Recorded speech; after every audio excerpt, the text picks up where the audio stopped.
Bienvenue les amis, on se retrouve pour une nouvelle vidéo actualité. Ousmane Dembélé, Pedri et Frenkie de Jong font une partie de la séance d'aujourd'hui avec le groupe. Sergi Roberto sera absent environ 5 semaines en raison d'une déchirure aux ischio-jambiers. Il y a de la nouveauté, le nouveau maillot du Barça vous validez. Selon Sport, le Barça n'y arrive plus, sécheresse. Le Barça, sans but pour la deuxième journée consécutive, a pris un point au Coliseum qui le sauve un peu. Son avance en tête continue d'être confortable, 11 points, mais l'équipe est appelée à regagner. On termine avec les déclarations de Joan Laporta ce lundi sur elle, l'affaire Negreira. Joan Laporta, j'aurais aimé que Javier Tebas m'appelle avant qu'il ne dise ce qu'il a dit, il a agi comme un pompier pyromane. Javier Tebas est un hypocrite, manque de sagesse et de professionnalisme. Il est obsédé par Barcelone et est à l'origine de cette campagne contre le Barça. J'expliquerai la situation aux autres présidents de Liga, plus tôt que tard il sera démontré qu'il n'y a pas eu corruption. On continue, il ajoute ceci Joan Laporta, il y a une équipe qui s'est plainte de ce problème et a revendiqué l'injustice. Je parle du Real Madrid. Mais au cours de l'histoire, il a toujours beaucoup profité des décisions arbitrales, et il était proche du système.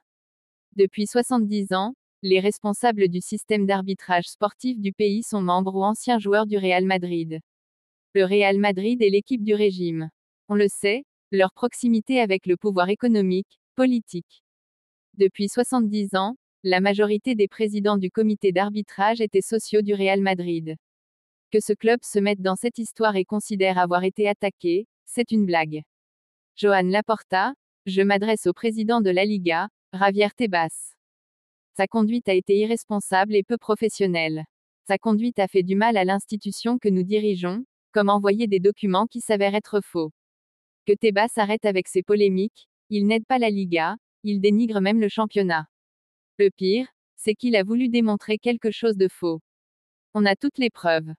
Contrairement au président de la Liga, je remercie Rubiales, Infantino, car ils n'ont pas rejoint le lynchage public. Ils savent qu'ils doivent attendre le procès, pourquoi 7,3 millions ont été versés à l'entreprise d'un membre actif du CTA. Laporta, vous devez contextualiser que cet argent a été versé sur 18 années. C'était des rapports importants et nécessaires, réalisés par des personnes ayant une carrière importante dans ce domaine. Et pourquoi les paiements ont-ils augmenté ces dernières années? Parce qu'il y en a plus, parce que les compétitions de football sont devenues plus fortes et plus féroces. La vérité est que le club recevait déjà ces rapports lorsque je suis arrivé en 2003. Nous avons considéré qu'ils étaient des experts dans ce domaine et qu'ils étaient les meilleurs pour le poste. Le fils de Negreira a travaillé pour plusieurs clubs, pour la FA espagnole, pour Luis Aragonés. Ce n'est pas illogique de lui demander de travailler pour le Barça. Le vice-président du CTA n'avait pas la capacité de modifier les résultats des matchs ou de désigner des arbitres.